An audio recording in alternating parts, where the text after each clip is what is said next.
It's no secret that finding the motivation to exercise can often feel like an uphill battle, especially in a world full of distractions, time constraints, and daily stressors. But a recent study from the University of Bath offers a hopeful and empowering insight into a simple, accessible technique that could genuinely transform how we think and feel about physical activity, not through strict schedules or punishing workouts, but through the power of a quiet mind. At its core, this research introduces something refreshingly human: the idea that fostering awareness and intention can rewire our relationship with movement.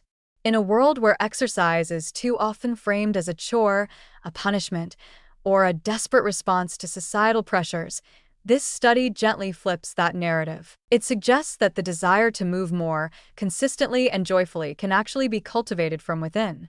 This is not about discipline for its own sake. It's about creating a mental space where movement becomes something we want to do. In the study, participants were simply asked to aim for 8,000 steps per day, a goal that is realistic, attainable, and health-promoting. But the true magic unfolded among those who also practiced mindfulness using a mobile app. These individuals didn't just walk more. They wanted to walk more. That mental shift is significant. Instead of relying on sheer willpower or fleeting bursts of motivation, these participants began to build an internal foundation of intention. It's the kind of transformation that doesn't just get someone to lace up their shoes today, it's the kind that keeps them doing it next week, next month, maybe even for years. This isn't about perfection. The mindfulness practices offered through the Medito app, designed in collaboration with the researchers, were brief and approachable. They focused on body awareness, the sensation of movement, and tuning into how one feels physically and emotionally. That simplicity is part of what makes this approach so powerful. There were no complicated mantras or esoteric rituals, just a daily practice of slowing down, breathing, and noticing. And from that quiet noticing came motivation that felt real, lasting, and personal. And the benefits weren't just psychological. While both the mindfulness and the non-mindfulness groups increased their physical activity over the 30-day period, those in the mindfulness group averaged nearly 400 minutes of moderate activity per week. That's a meaningful jump, not just a few extra steps, but hours of movement that could translate into stronger hearts, better mood, improved sleep, and increased longevity. This kind of data isn't just encouraging, it's energizing.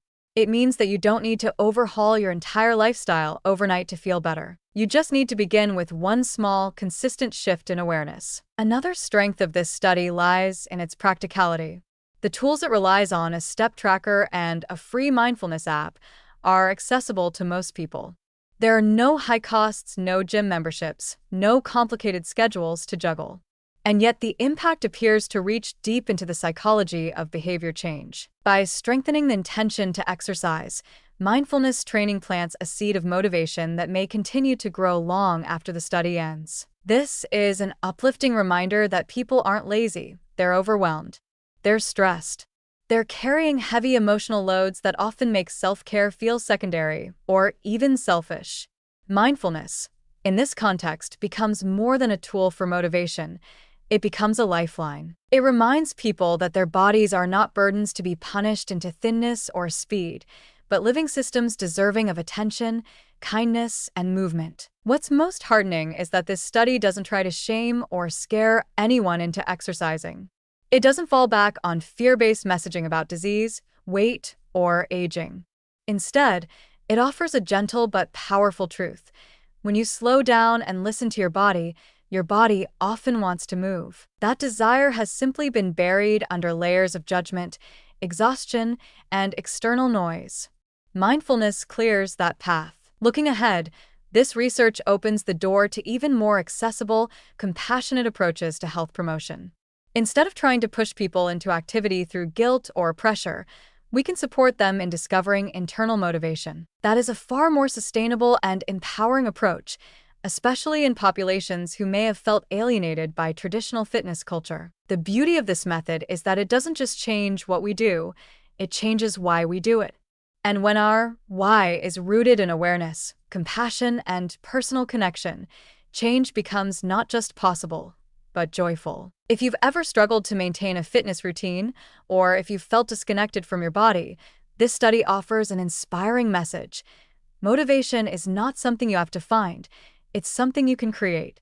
Would you like me to help you set up a simple daily mindfulness and walking routine based on this study's approach?